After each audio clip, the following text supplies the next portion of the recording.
The mystery behind Samantha Dean's tragic murder continues to send shockwaves through the community. A young, dedicated mother-to-be, Samantha was found dead in a vacant parking lot, but nothing about the scene made sense. Was it a botched drug deal or something far more sinister? As detectives delved deeper, a web of lies, betrayal, and conspiracy began to unravel, pointing to someone she trusted most.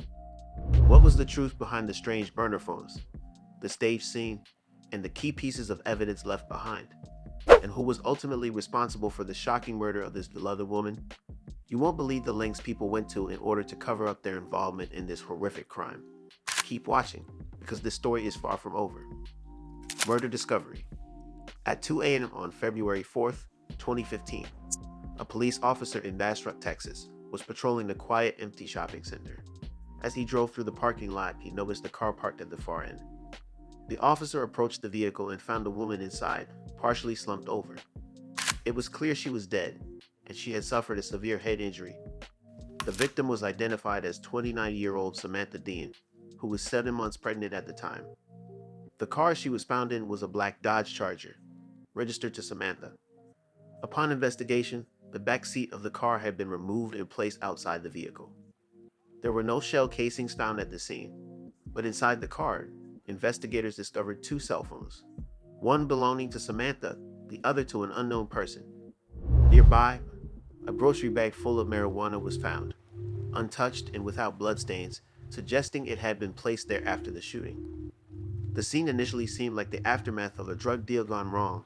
The presence of the grocery bag and cash, along with other strange evidence, suggested otherwise.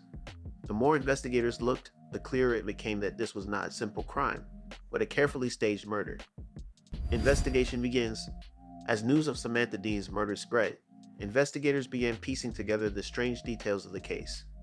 Samantha, a beloved member of the victim services team at the Kyle Police Department, had been known for her dedication to helping victims of violent crimes.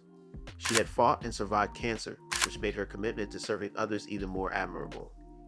Now, her life had ended under mysterious circumstances. The initial investigation focused on the vehicle she was found in, a black Dodge Charger. The fact that the car's back seat had been removed and placed nearby raised red flags. The police also found 2 cell phones inside, one belonging to Samantha and the other to an unknown person. Additionally, there was a grocery bag filled with marijuana, which appeared to be a planted clue. The lack of blood on the bag and untouched cash suggested the scene had been staged. Authorities also discovered that Samantha had been an upstanding citizen, working at the Kyle Police Department for 3 years. She was highly regarded by her colleagues and friends, making her murder all the more shocking. As investigators dug deeper into her personal life, they began to uncover unsettling clues, including a journal entry where Samantha expressed fear for her life, suspecting someone close to her may be involved in her death. Suspicious connections. As the investigation progressed, authorities discovered connections that made the case even more complicated. Samantha's family and friends spoke highly of her, describing her as a strong and caring individual, dedicated to helping others. But they also revealed some troubling details about her relationship with the father of her unborn child, 32-year-old Austin police officer Vonter Clark. Vonter and Samantha had been in an on-again, off-again relationship for years. Despite their connection, Vonter had a long-term partner, Laura, and had been hiding his relationship with Samantha. The two had known each other since working at a pharmaceutical company and later reconnected while both were in law enforcement. However, their relationship was not based on love or commitment, according to Vonter. Instead, he admitted it was a secret physical affair that he had kept from Laura. Vonter had been informed of Samantha's pregnancy, but his response was not one of excitement. Text messages revealed that he pressured Samantha to have an abortion, claiming that the baby would ruin his life.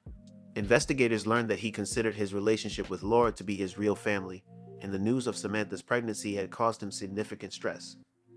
As law enforcement dug deeper into his actions on the night of Samantha's death, they began to see a series of suspicious behavior that would ultimately connect him to the murder. Conspiracy unravels. The investigation took a shocking turn when detectives uncovered a web of conspiracy surrounding Samantha's murder.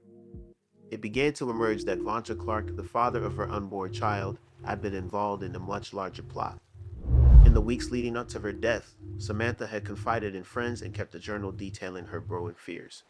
She had even written that she believed Vonter might kill her, after an unsettling incident where he tied her up, keeping his police service weapon on hand.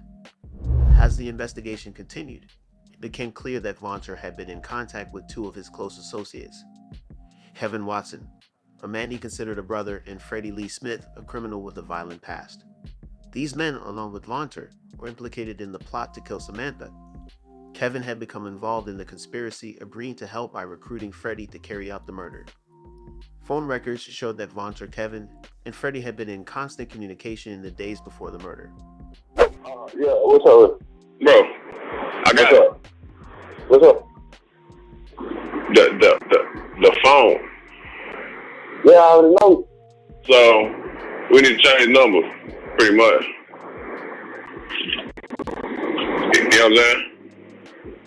Yeah. Like anybody that called, which one number? I talked to Kyla and I talked to you. Yeah. All for that? Yeah, you remember? Because I was looking for your house. Fuck. Vonter had made a series of arrangements using a burner phone, luring Samantha to a prearranged meeting spot in Bastrop under the guise of buying a tablet. The three men had carefully planned every detail, including staging the scene to appear as a drug deal gone wrong. But the plan began to fall apart due to a series of mistakes: burner phones left behind, a jammed gun, and a missing murder weapon. It was clear that the murder had been carefully orchestrated, and as law enforcement continued to follow the leads, they were on the brink of unraveling the full extent of the conspiracy. Guilty pleas. As the case progressed, the conspirators began to turn on each other, revealing more details about the murder of Samantha Dean. Kevin Watson, who had played a central role in the plot, eventually pleaded guilty to capital murder in exchange for a deal that would allow him to be eligible for parole after 35 years in prison. In his testimony, Kevin provided investigators with a detailed account of how the murder unfolded, implicating both Vonter and Freddie. Vonter Clark, however, initially denied any involvement in Samantha's death, claiming he was innocent and even attempting to shift blame. He went as far as to make unsupported allegations about Samantha's actions. But as the evidence mounted, Vonter's story fell apart. He eventually pleaded guilty to capital murder, avoiding the death penalty but receiving a sentence of life in prison without the possibility of parole. Freddie Smith, who had fired the fatal shots, maintained his innocence throughout the investigation and trial. However, the evidence, including a 2013 photo of a similar weapon and phone records connecting him to the crime, led to his conviction. Freddie was sentenced to life in prison without the possibility of parole. Though the legal process was long and complicated, Samantha's family and friends found some resolution, even though the loss of Samantha and her unborn daughter Maddie could never truly be repaired. The guilty pleas of the conspirators provided a sense of justice, but the pain of their actions would never be fully erased. The tragic murder of Samantha Dean and her unborn daughter shocked everyone who knew her. A cancer survivor and dedicated public servant, she deserved far better than the fate she met in that vacant parking lot. As the investigation unraveled, it revealed a complex conspiracy involving betrayal, manipulation, and a network of criminal connections. From burner phones to hidden threats, every detail played a part in exposing the shocking truth. Vonter Clark, Kevin Watson, and Freddie Smith thought they could get away with murder, but the truth always finds its way to the surface. In the end, justice was served, but it came with a heavy price: the loss of a beautiful woman and her unborn child. Samantha's family will never forget her, and although the conspirators are behind bars, the scars of her murder will linger for those left behind. Stay tuned for our next video. Horrifying flashback led police to a shocking discovery: the murder of Taylor Escontria's true prime. You won't want to miss it.